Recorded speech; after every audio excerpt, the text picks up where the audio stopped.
I was reborn back on the day my sister and I chose our husbands, I discovered I could suddenly hear other people's thoughts. On the surface, my sister Amelia looked shy and composed. However, the ecstatic voice in her head crashed straight into my ears. This time, I'll be the first to give birth to an heir. Then, without hesitation, she rushed to seduce the husband from my previous life, the man obsessed with sex who gave me triplets. Meanwhile, the cold, untouchable man who never even glanced at her in our last life was left to me. She thought she had won. After all, choosing the man with the stronger desire should make getting pregnant easier, right? I watched her excited figure disappear into the distance and slowly smiled. Amelia, this time, you can fall into hell all by yourself. In the center of the hall, attendants carried over 2 bouquets of roses in different colors.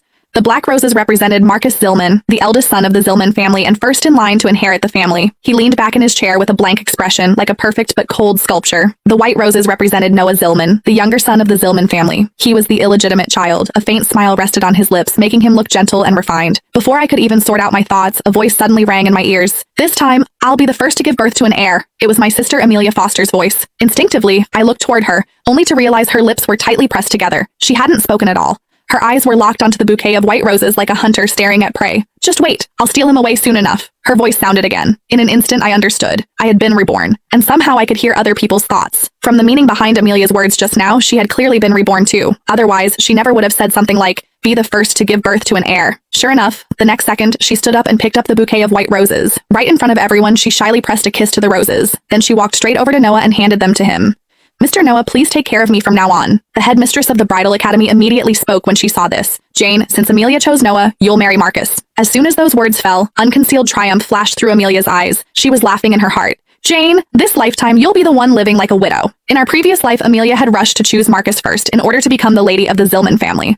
Marcus had a shark-like instinct for profit. In just a few short years, he expanded the Zillman family business across all of Europa. However, everyone knew he stayed year-round in the top-floor suite of the company building and refused to let anyone get close to him. Amelia had tried every possible method, from wearing a revealing nightgown and knocking on his door late at night, to using document delivery as an excuse to enter his study. She even sneaked into his hotel room while he was away on a business trip. Every single time, though, she was mercilessly thrown out and humiliated like a joke. Later, she never became pregnant. At a family banquet, Donna Zillman of the Zillman family publicly declared that Amelia had something wrong with her body before directly kicking her out of the family. Meanwhile, I married Noah. Everyone thought I was unlucky. An illegitimate son had no real power and wouldn't inherit much of the family fortune. But after we got married, Noah became almost obsessed with me. Every day, he stayed by my side shopping and eating with me and taking me on dates. Every late night, the sounds coming from our room made the servants blush whenever they passed by.